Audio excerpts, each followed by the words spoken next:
அதையும் தாண்டி புனிதமானது.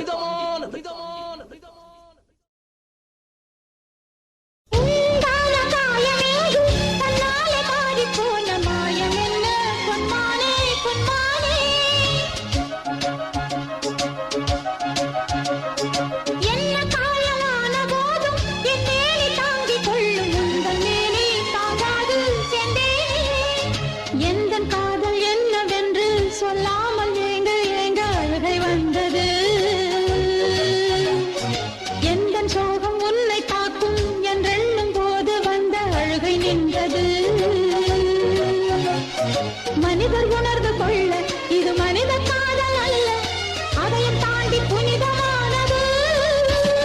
அபிராமியே தாலாட்டும் சாமியே நான் தானே தெரியுமா?